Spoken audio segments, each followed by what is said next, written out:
शुभ्रं यज्ञोपवीतं बलमस्तु तेया भूर्भुवस्वा श्रीगुरु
देवाय विद्महे स्वाहा तन्नाकुलं सुदक्षिणायां समर्पयामि।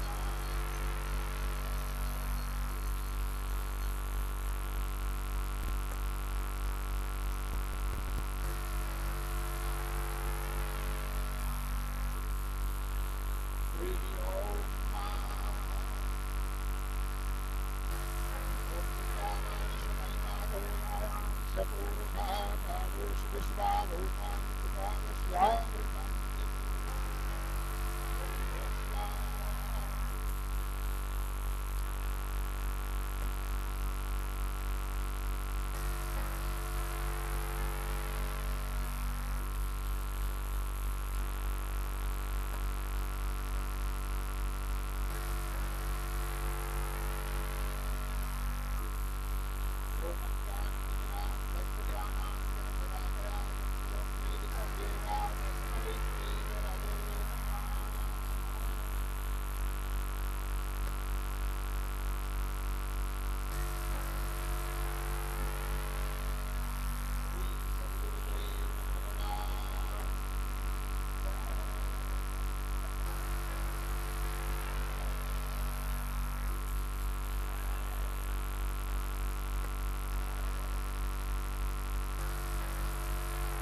प्रत्येक वर्ष हम सबको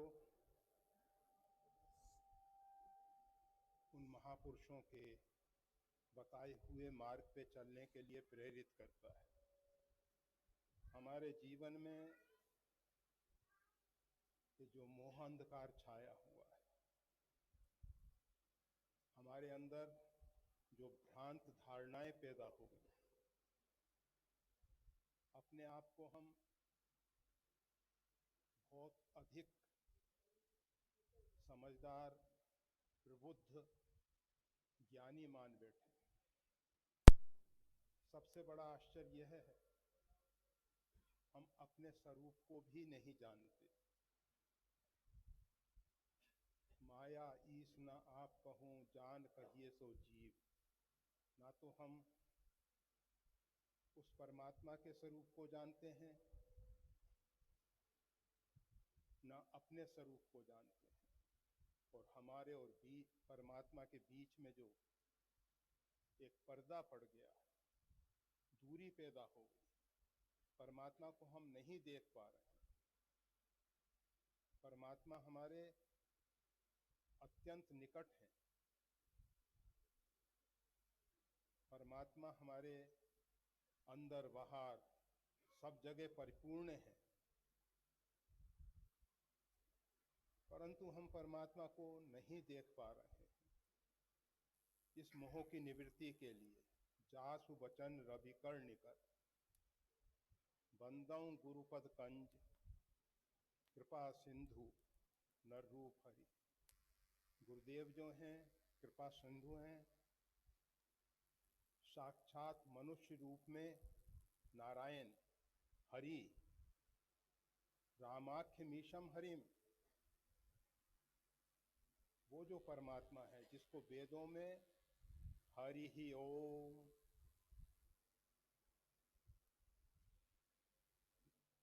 परमात्मा को वेदों ने ओंकार के नाम से पुकारा है।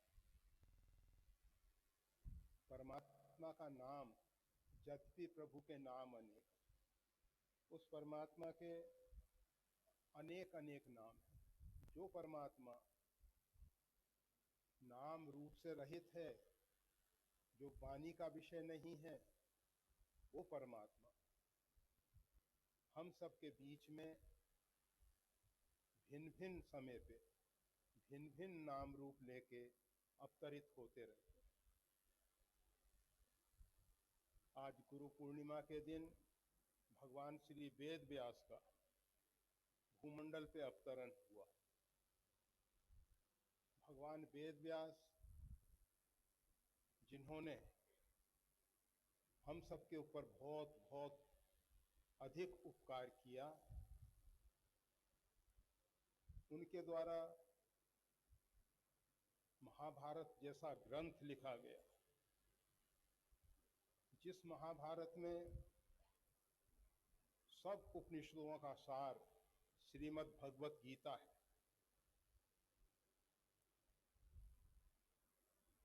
और गीता का भी अगर हम सार समझना चाहें तो परमात्मा की शरणागति है, ईश्वर की प्रपत्ति है। अर्जुन शब्दों से भगवान की शरणागति स्वीकार करता है। अर्जुन कहता है, शिष्यस्ते हम साधि माम त्वाम प्रपन्नम, मैं आपका शिष्य हूं, मैं आपकी प्रपत्ति स्वीकार करता हूं, आपकी शरण लेता हूं, आपका आश्रय लेता हूं। परंतु कह देने मात्र से ना तो कोई शिष्य हो जाता है और ना कोई प्रपत्ति से। शरणागति अत्यंत अत्यंत कठिन है, बहुत कठिन है। कहना बहुत सरल है कि हम भगवान के शिष्य हैं, सदगुरुदेव के शिष्य हैं, उनकी हम प्रपत्ति स्वीकार कर रहे हैं, हम उनकी शरण में हैं।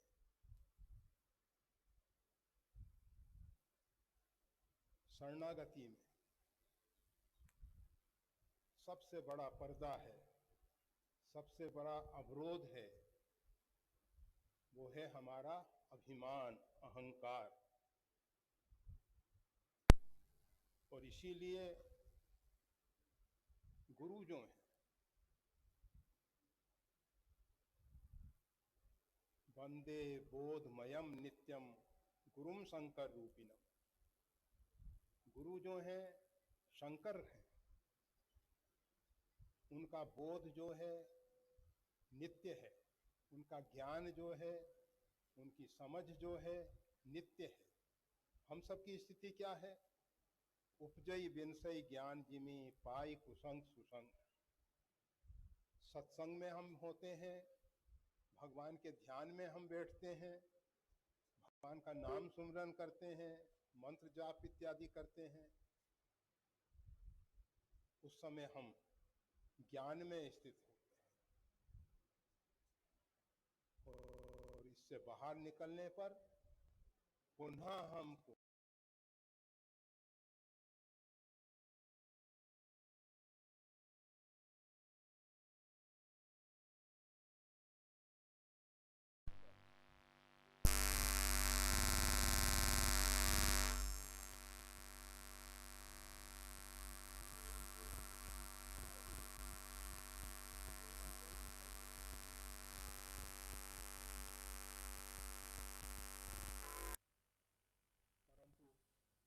हटाने की प्रक्रिया पूरी होने से पूर्व ही पुनः वो लौट के आने लग जाती, फिर घेर लेती है और पुनः उससे बार से आच्छादित हो जाती।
परंतु हमने स्वप्न को ही सत्य मान लिया। हमने इस जगत के अंदर जो अहमता और ममता से भ्रांत धारणाएं पैदा कर, उन सब की निवृत्ति के लिए भगवान वेद व्यास हम पे अनुग्रह किया, कृपा की। वैसे तो उनके द्वारा बहुत से ग्रंथ दिए गए, अष्टादश पुराणेषु व्यासस्तोत्रम के 18 पुराण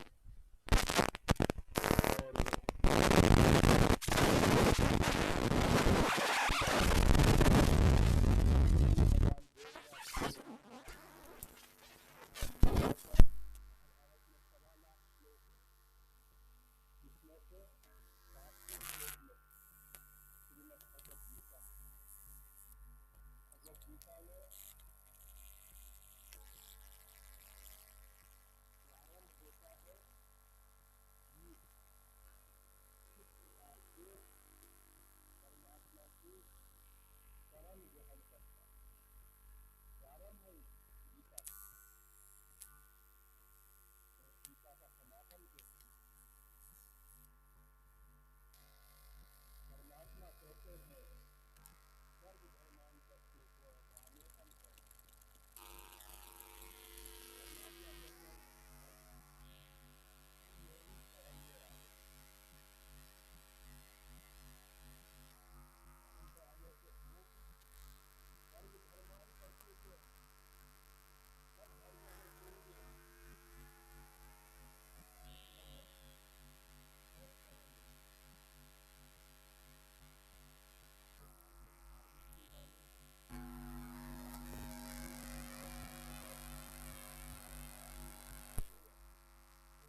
धर्म से मर जाना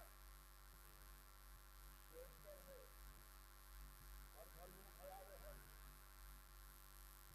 दूसरे का धर्म हमारे लिए अनुत्तम पहले वाला।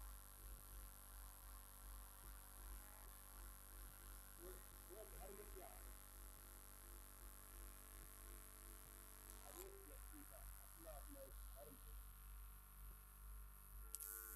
पिता का धर्म, पुत्र का धर्म, माता का धर्म, शिष्य का धर्म, गुरु का धर्म, सन्यासी का धर्म, धर्म सब भिन्न भिन्न है, सब अलग अलग है।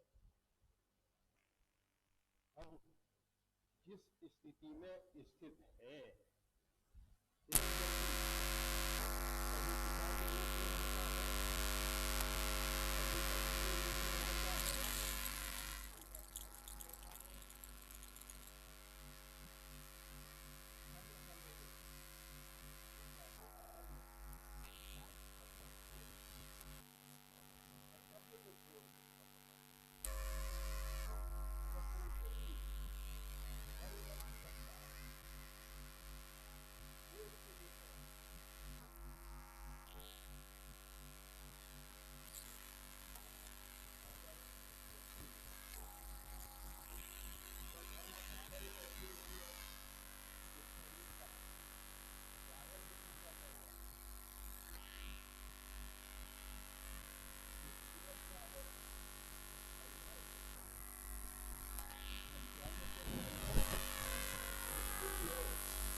वो मानव जीवन का सही लाभ नहीं ले रहा।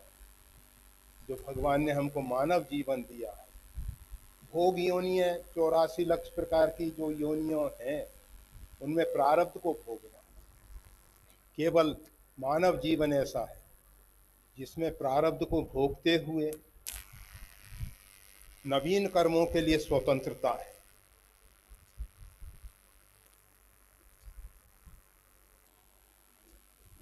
अगर व्यक्ति जो मृत्यु से संघर्ष कर रहा है कि मृत्यु और मां हमको मृत्यु नहीं चाहिए। उस संघर्ष में जैसे आप देखते हैं, बच्चा बीमार हो रहा है, तुरंत डॉक्टर वैद्य की शरण लेते हैं, तांत्रिक व्यक्तियों के पास चले जाते हैं, किसी ज्योतिषी के पास जाते हैं, अनेक अनेक प्रकार के देवी देवताओं को मनाते हैं। शरीर में कोई कष्ट हो जाए, गोस्वामी तुलसीदास जी लिखते हैं, टोटक अनेक जंत्र मंत्र किए बादी भय। गोस्वामी तुलसीदास जी महाराज को बाहु में पीड़ा हो गई। गोस्वामी तुलसीदास जी उसको सहर्ष स्वीकार कर लिए, परंतु शरीर है, शरीर की पीड़ा को देख के भक्तों से रहा नहीं जाता। भक्त सोचते हैं कि संत की पीड़ा को कैसे दूर किया जाए, तो उन्होंने अनेक प्रकार के टोटक यंत्र मंत्र तंत्रों का प्रयोग किया। बादी भाई सब बेकार हुआ।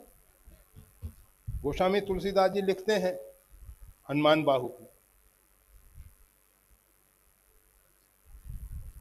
काल के कर्म के सुहाय के करैया राम।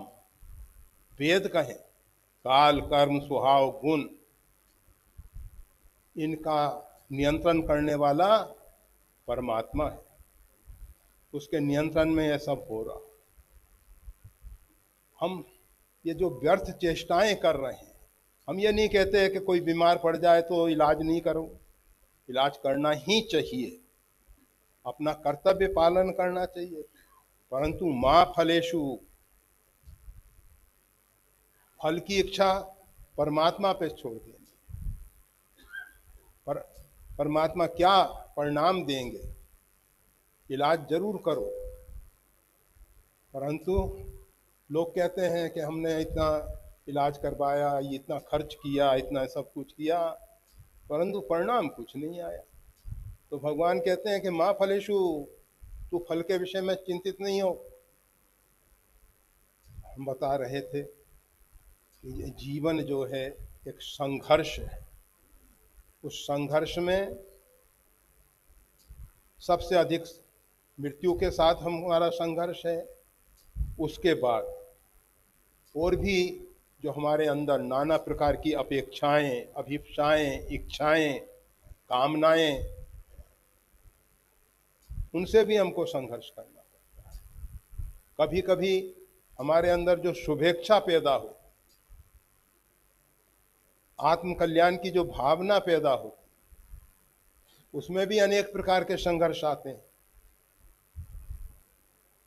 विधिवत सुजन कुसंगत पर,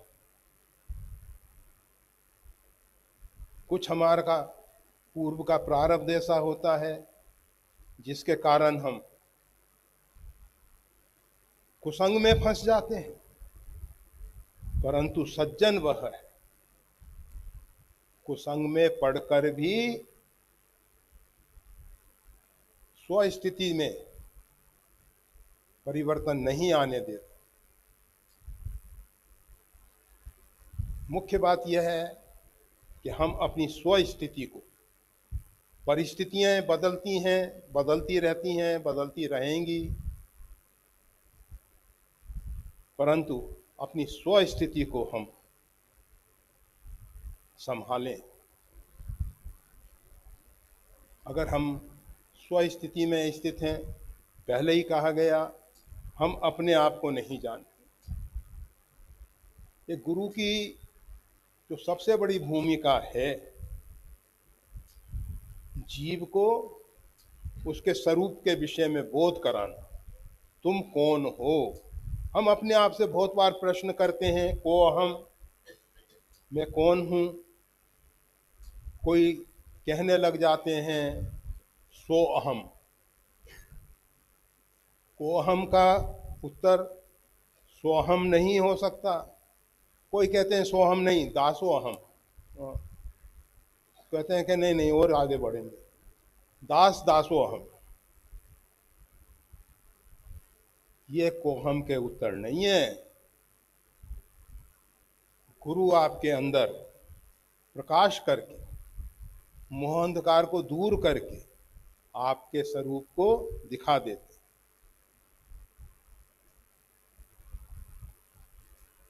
तो हम बता रहे थे, गीता में भगवान श्री कृष्ण ने अर्जुन से कहा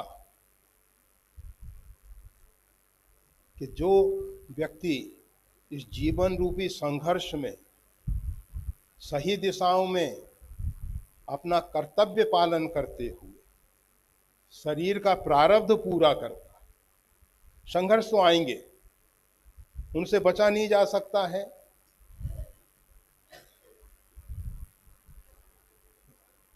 भगवान के बड़े उच्च कोटि के भक्त हुए हैं, ध्रुव, प्रहलाद इत्यादि। उनके जीवन में भले ही उनको कष्ट प्रतीत ना हो, परंतु हम सब ने देखा है, सुना है कि उन्होंने जीवन में बहुत बहुत संघर्ष किया है, बहुत कठिन परिस्थितियों का सामना किया है, उन परिस्थितियों से उनको गुजरना पड़ा। तो भगवान कहते हैं, इस जीवन रूपी संघर्ष में संघर्ष करते हुए मेरा स्मरण करो। अर्थात हम सोचें गंगा में तरंगे आने बंद हो जाएंगी तब स्नान करेंगे, वो संभव नहीं है। तरंगे आती रहेंगी, तरंगे आंदोलित होती रहेंगी, परंतु हमको गंगा में स्नान करना है। जीवन में संघर्ष है, आते रहेंगे, करते रहेंगे, परंतु संघर्ष के साथ साथ परमात्मा का स्मरण करें। गुरुदेव हमको परमात्मा के स्मरण के विषय में आदेश देते हैं। संघर्ष तो होते हैं, होते रहेंगे, तुम परमात्मा के बल से उन संघर्ष में विजयी हो सकते हो। हुए हैं बहुत से महापुरुष जिन्होंने मृत्यु पे विजय पाई है। आप सबने श्रीमद् भागवत में सुना है, ध्रुव जो है काल के सिर पर पैर रख के,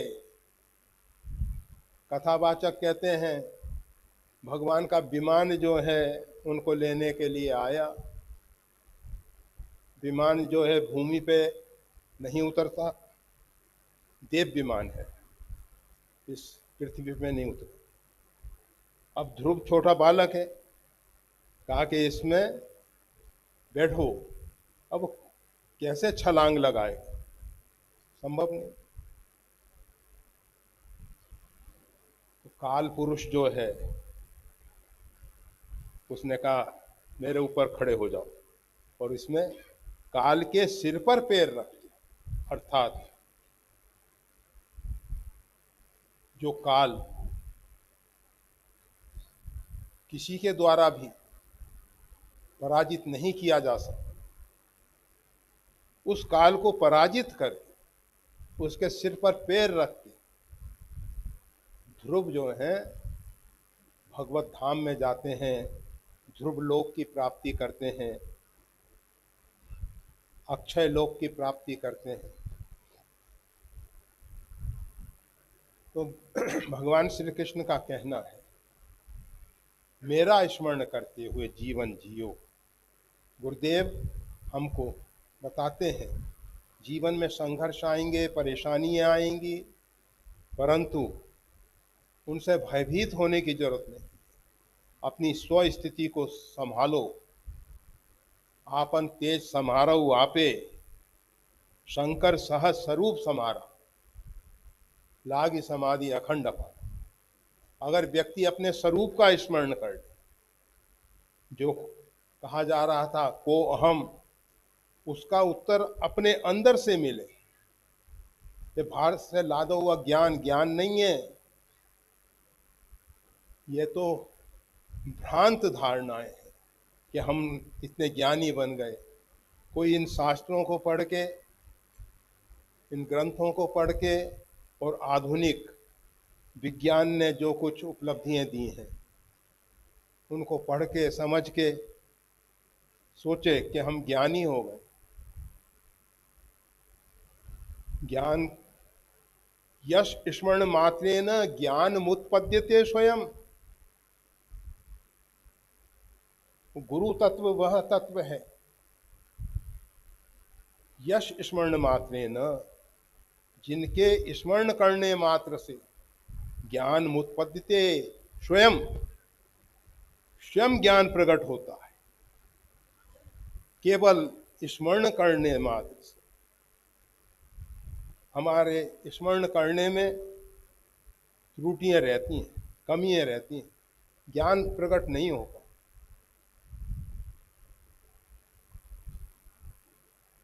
तो हम बता रहे थे भगवान वेद व्यास ने बहुत हमारे ऊपर उपकार किए हैं और सही अर्थों में मानव वही है। और हिंदू सनातन धर्म अपने जीवन में किसी ने भी हमारे ऊपर उपकार किया है तो आजीवन हम उसको याद रखते हैं। वैसे इस्लाम में एक पठान लोग होते हैं, अफगानिस्तान के जो रहने वाले पठान, वो पुराना नाम उसका अफगानिस्तान था, आज उसको अफगानिस्तान कहा जाता है। हमारा जो भारत,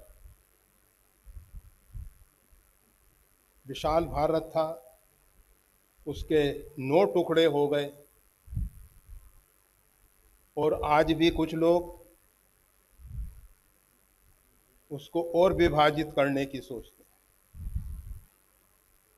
ठीक है, अब समय आ गया है, इतनी आसानी से कोई विभाजन नहीं कर पाएगा। तो वो पठान जिसका नमक खाते हैं उसके लिए वफादार होता है, वो उसके साथ दगा नहीं करता। परंतु हिंदू सनातन धर्म में किसी भी प्रकार से किसी ने हमारे ऊपर उपकार किया है, किसी भी प्रकार का उपकार किया है, केवल नमक खाने वाली बात नहीं है, किसी भी प्रकार का उपकार है तो आजीवन पर्यंत हम कृतज्ञ नहीं हैं, हम कृतज्ञ हैं, हम उसके कृत्य को मानते हैं। और एक महत्वपूर्ण बात आपको और बता दें, पहले भी बताई गई है, आपने देखा होगा सरिताओं के किनारे, नदियों के किनारे, चाहे गंगा है, नर्मदा है, ये जो भारत में पवित्र 7 गंगाएं हैं, ये सब श्रेष्ठ हैं। लोग उसमें मुर्दे को छोड़ देते हैं।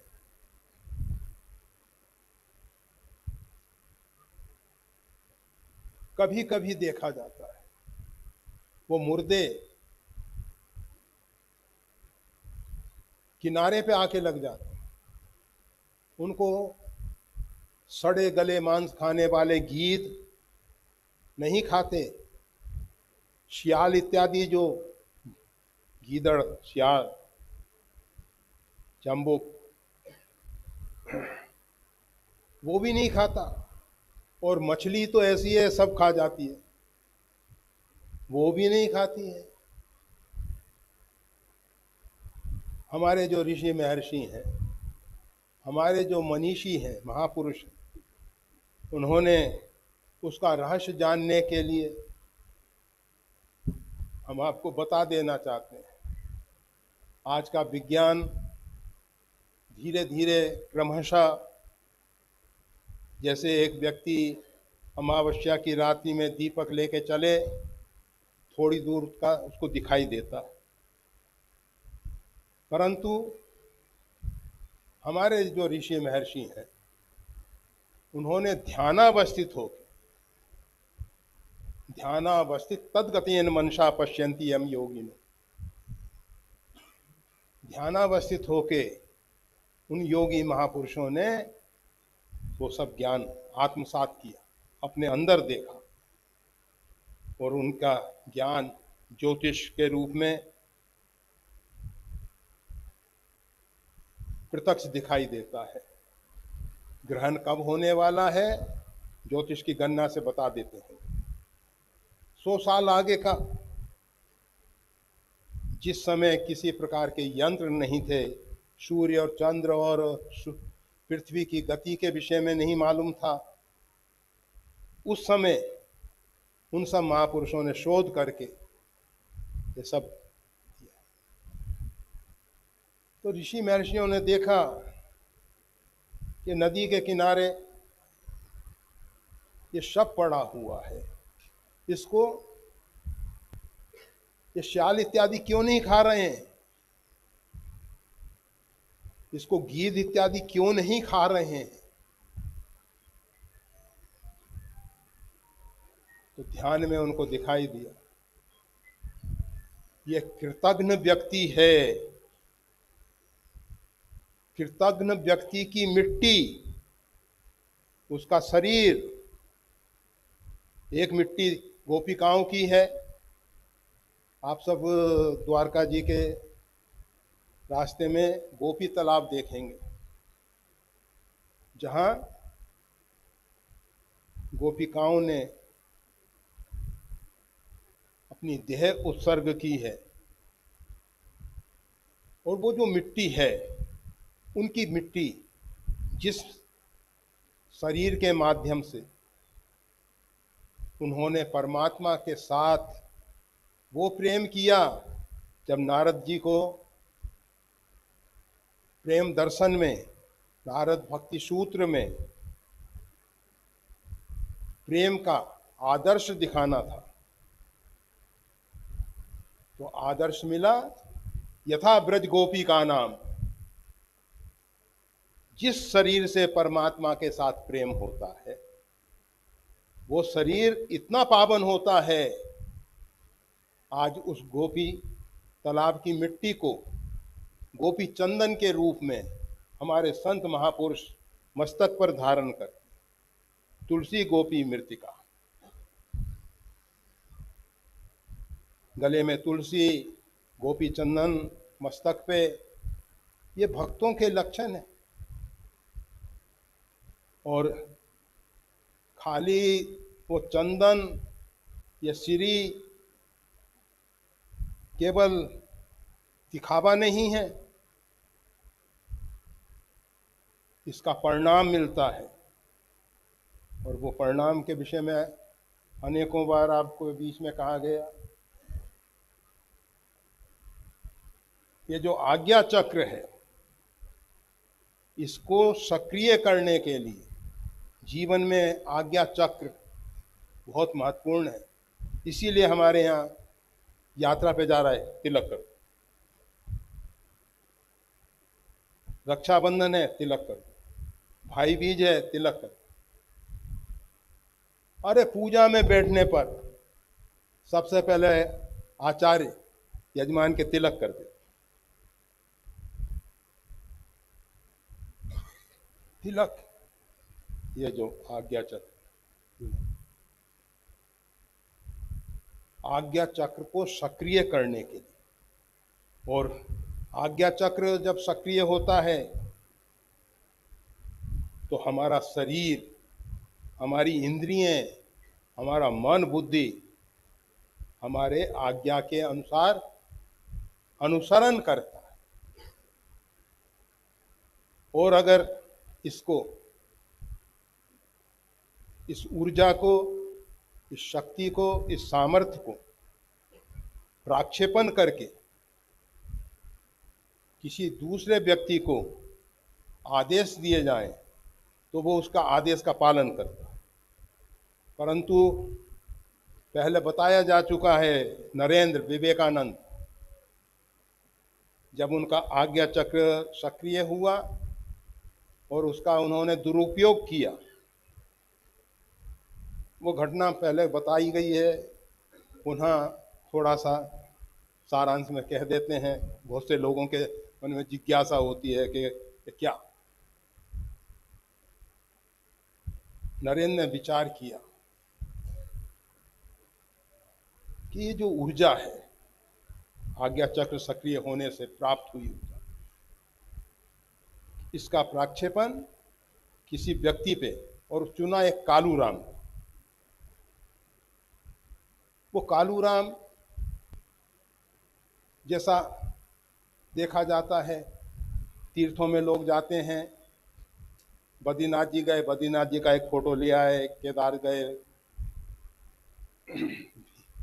भीमा शंकर गए, वहाँ का शिवलिंग का चित्र ले आए, अनेक अनेक तीर्थों के। पंढरपुर गए तो भगवान विट्ठल का ले आए। अब वो बहुत लंबी चौड़ी भक्तों के सामने भगवान की महफिल, उनकी संख्या बहुत। तो विवेकानंद कहा करते थे, कालूराम एक परमात्मा है, एकम सद विप्रा बहुधा वदन्ति। परम सत्य एक है, उसी सत्य को अनेक अनेक नाम रूप से कहा जाता है, एक को पूजो। वो नहीं मानता था, परंतु जब आज्ञा चक्र सक्रिय हुआ और नरेंद्र ने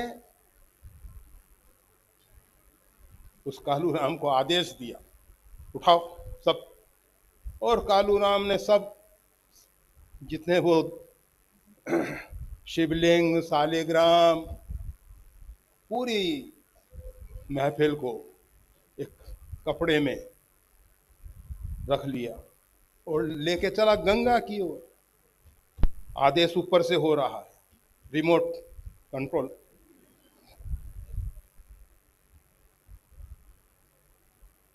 चला जा रहा है। उधर रामकृष्ण परमहंस गुरु शिष्य के ऊपर दृष्टि रखते, कहाँ जा रहा है, क्या कर रहा है। उनको दिखाई दिया कि नरेंद्र जो है इस आध्यात्मिक ऊर्जा का दुरुपयोग कर रहा है। पहुंच गए, कालूराम ठहरो, अभी समय नहीं आया। जब तुम्हारे अंदर से बोध हो, जब अंदर से ज्ञान हो, समझ आए, तब ये गंगा में ले जाना, अभी जरूरत नहीं, ले जाओ। नरेंद्र से कहा, अब ये शक्ति, सामर्थ, ये ऊर्जा तुम्हारे अंदर काम नहीं करेगी। जब हम समझेंगे कि तुम उसके योग्य पात्र बन गए, तब तुमको ये शक्ति सामर्थ्य दी जाएगी। रामकृष्ण जब तक जीवित रहे तब तक नरेंद्र को ये ऊर्जा प्राप्त नहीं हो सकी। बाद में स्वामी मतलब रामकृष्ण परमहंस ने कृपा की, परंतु समय पे अंशों में। तो हम ये बता रहे थे आज्ञा चक्र बहुत महत्वपूर्ण है। जब ये सक्रिय होता है तो हम अपने मन, बुद्धि, वाणी के मालिक होते हैं, स्वामी होते हैं। जो बोलना चाहें वो बोलेंगे, जो सुनना चाहें वो सुनेंगे, जो देखना चाहें वो देखेंगे। सब देखते हुए नारद जी के सामने करई अप्सरा गान प्रवीण, अप्सराएं नाच रही हैं, बसंत ऋतु छाई हुई है। नारद साक्षी भाव से देख रहे हैं, उनके मन में किसी प्रकार का विक्षोभ नहीं होता। नारद समाधिष्ठ है, देखते हुए समाधिष्ठ है। यह नहीं कि आंख बंद करके समाधि होती, साधो सहज समाधि भली।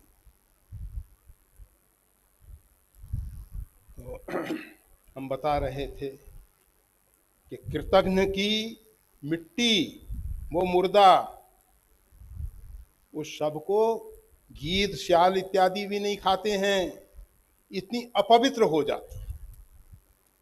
और भगवान के प्रेमी भक्तों की मिट्टी इतनी पावन होती है कि हम सब उसको सिरोधार्य करते हैं, सिरोधार्य।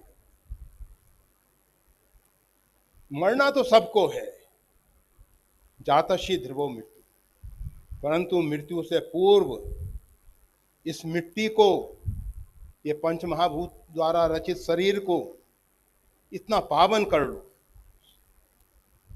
क्षितिजल पावक गगन समीरा, पंच रचित अति अधम शरीरा। ये पंच महाभूतों के द्वारा रचना बड़ी अधम शरीर की हुई, परंतु इसको पावन करने के लिए सोई पावन सोई सुभग शरीर, जो तन पाए भजिए रघुवीर। जिस शरीर को पाके भगवान श्री राम जी का, भगवान श्री सीताराम जी का भजन किया जाता है, वो शरीर पवित्र हो जाता है। जिस शरीर से भगवान के चरणों में प्रेम होता है, वो शरीर पवित्र हो जाता है।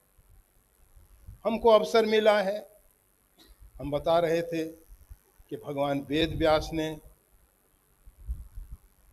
परम शांति के लिए श्रीमद् भागवत दिया। वाल्मीकि जी का चित्त अशांत था। भगवती सीता जी लंका नगरी में अत्यंत विरह व्याकुल हो रही थीं। राम कथा ने सीता जी को, हनुमान जी महाराज ने माता जगदम्बा की व्यथा को दूर करने के लिए राम कथा दी। वाल्मीकि जी ने नारद जी के उपदेशानुसार रामायण की रचना की। ये परम शांति के लिए। गोस्वामी तुलसीदास जी कहते हैं, पायो परम विश्राम राम समान दूजो नाई कहूं। तो ये सब भगवान वेद व्यास ने हमारे ऊपर बहुत उपकार किए हैं। हमारे आचार्य महापुरुषों के हमारे ऊपर बहुत उपकार हैं। उन्होंने हमको अपनी वाणी के द्वारा, सद साहित्य के द्वारा अनेक अनेक प्रकार से उपकृत किया है।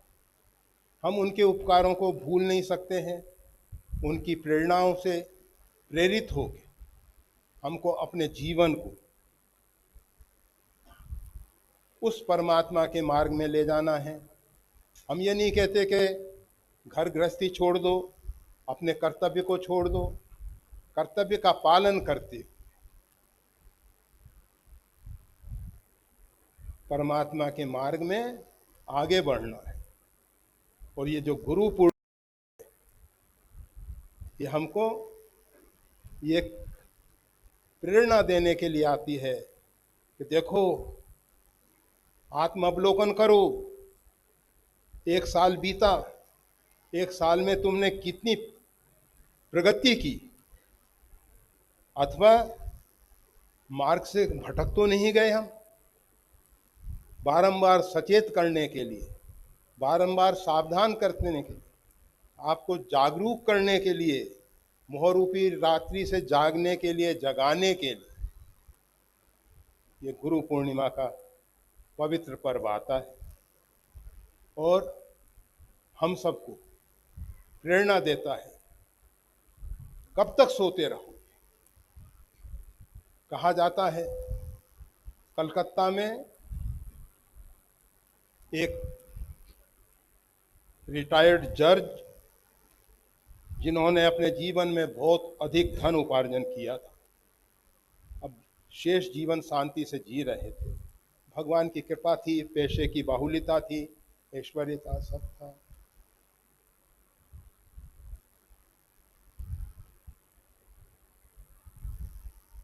संध्या समय हो रहा था। पास में एक झोपड़ी में एक बच्ची अपने पिता से कह रही थी, बाबा संध्या हो गई, कब तक सोते रहोगे, कब तक सोते रहोगे, उठो। और ये शब्द जब उस जज ने सुने, उसी समय वो सब संपत्ति को बांटकर वृंदावन की ओर प्रस्थान किया। और वो बाद में भी महात्मा कहते थे ये जज हैं, ये जज। बहुत उच्च कोटि के महात्मा हुए, वो महापुरुष हुए। तो हम ये कह रहे हैं गुरु पूर्णिमा जगा रही है, कब तक सोते रहोगे? संध्या आ गई है, जागो, मोह निशा से जागो, इस मोह रूपी रात्रि से जागो, आत्म कल्याण के मार्ग में लगो। ये समाज के झूठे प्रमाण पत्र बटोरने की जगह कि समाज हमको क्या कहता है, हमारी बहुत अधिक ऊर्जा, शक्ति, सामर्थ्य समाज को प्रभावित करने में बीतती है। समाज क्या कहेगा, लोग क्या कहेंगे, लोग क्या कहते हैं हमारे विषय में, अरे परमात्मा हमारे विषय में क्या कहेगा। हरि गुरु संतन सो साचो, हम परमात्मा की दृष्टि में सही हों, हम अपनी अंतरात्मा की दृष्टि में सही हों, संत महापुरुषों के द्वारा हम सही जीवन जी रहे हैं ऐसा प्रमाण पत्र मिले। हरि गुरु संतन सो साचो, ये प्रमाण पत्र हमारे कल्याण करेंगे। तो बस हम बहुत ज़्यादा नहीं कहेंगे। गुरु पूर्णिमा है, बड़ा पवित्र दिन है। हम सब आज के दिन एक संकल्प लेंगे, अब लो नसानी अब न नसई, राम कृपा भव निशा सिरानी, जागे फिर न डसई। अब लो नसानी, अब तक जो बीत गया बीत गया, अब समय बर्बाद नहीं करेंगे। समय सबसे मूल्यवान है, एक एक क्षण जीवन का बहुत मूल्यवान है। हमेशा कहते हैं कि देखो, पूरी दुनिया की दौलत, पूरी दुनिया की संपत्ति, ऐश्वर्य दे दो और एक क्षण वापस ले लो, बीता हुआ समय कोई नहीं लौटा सकेगा, कोई नहीं लौटा। बीत गया सो बीत गया। तो अब लो नसानी, अभी तक जितना हम समय को बर्बाद कर दिया, परंतु अब आज से मतलब वर्तमान अभी समय से, ऐसा नहीं कि शाम से या कल से। ये कल नहीं आता, कभी नहीं आता, काल आ जाता है, कल नहीं आता। इसलिए हम दृढ़ संकल्प लें, हम समय का पूरा पूरा सदुपयोग करें।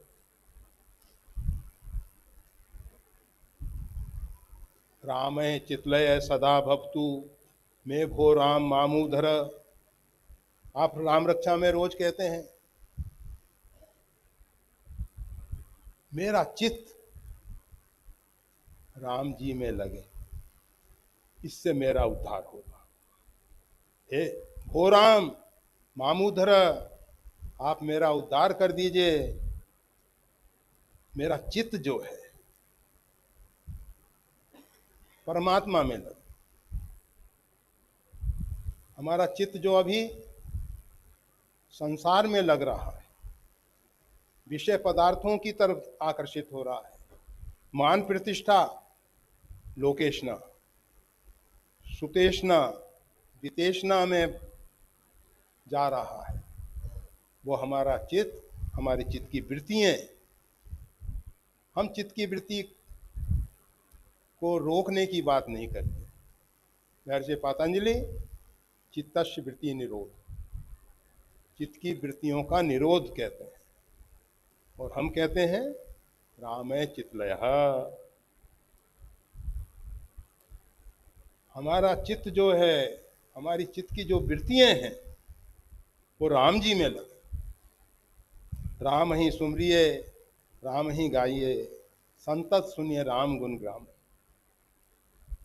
निरंतर लोग हनुमान जी की आराधना उपासना करते हैं। हनुमान जी महाराज यत्र यत्र रघुनाथ कीर्तनम, जहां जहां रघुनाथ जी की कीर्ति का गान होता है वहां वहां बाष्प बारी परिपूर्ण लोचन, नेत्रों से जल बह रहा है और अंजलि बांधे भगवान का चरित्र सुनते हैं। तो अगर हनुमान जी को प्रसन्न करना है, हम हमेशा कहते आ रहे हैं, अगर उपासना करनी है तो उपास्य के गुण उपासक में आने चाहिए। हनुमान जी को प्रसन्न करना है तो नियम बना लो, यत्र यत्र रघुनाथ कीर्तनम, जहां जहां संभव हो, हम एक अपनी तरफ से जोड़, जहां जहां संभव होगा, रघुनाथ जी की कीर्ति का गान हो रहा होगा, वहां वहां हम सादर, आदर पूर्वक, स्नेह पूर्वक, प्रेम पूर्वक उसका श्रवण करें और समय समय पे रामचरित सुनबे को रसिया, हनुमान जी महाराज रामचरित सुनने के रसिक हैं, उनको सुनाएंगे। और जब हनुमान जी महाराज किसी साधक के द्वारा नाम संकीर्तन सुनते हैं, रामचरित सुनते हैं, राम जी की लीलाओं का गान सुनते हैं, तो प्रसन्न हो जाते हैं। इतने प्रसन्न होते हैं, उनको लगता है कि इसको कुछ दे दें। और उनकी जो भेंट है, श्री आंजनेय की भेंट, उनके पास एक बहुत अमूल्य निधि है, राम रसायन तुम्हारे पास, सदा रहो रघुपति के दास। उनके पास राम रसायन है और सदा रघुनाथ जी के साथ रहते हैं। तो वो राम रसायन जिससे आपकी चित्तवृत्ति जो है वो भगवान के साथ रहें, उसके लिए हनुमान जी से प्रार्थना। और वो हनुमान जी महाराज आपको राम रसायन की, उनके पास तो समुद्र है, राम रसायन का समुद्र है, परंतु वो कृपा करके एक बूंद हमको दे दें, उसमें हम क्या त्रिलोकी उसमें आनंदित हो जाएगा। एक बूंद राम रसायन की मिल जाए तो बस जीवन क्षण प्रति क्षण बीतता जा रहा है, आयु कम होती चली जा रही है। इतनी यात्रा हम तय कर चुके हैं, अब न सहियों, अब हम समय को बर्बाद नहीं करेंगे, समय का पूरा पूरा सदुपयोग करेंगे। आप नाम जप करो, नाम संकीर्तन करो, भगवत चरित्र का स्वाध्याय करो, पठन पाठन करो, गान करो, वो सब हनुमान जी को दे दो, हनुमान जी के लिए करो और कहो कि महाराज हम आपसे भीख मांग रहे हैं, भिक्षुक बन के आए हैं तेरे द्वारा, एक बूंद राम रसायन दे, एक बूंद राम रसायन की, हमें और कुछ नहीं चाहिए। और हनुमान जी बहुत दयालु हैं, करुणा सागर हैं, जरूर कृपा करेंगे। तो गुरु पूर्णिमा के दिन हम समय का पूरा पूरा सदुपयोग करेंगे, दुरुपयोग नहीं होने देंगे। और जो भी साधना करते हैं, हरि ही समर्पे बिन सत्कर्म, भगवान को बिना समर्पित किए सत्कर्म सब बेकार।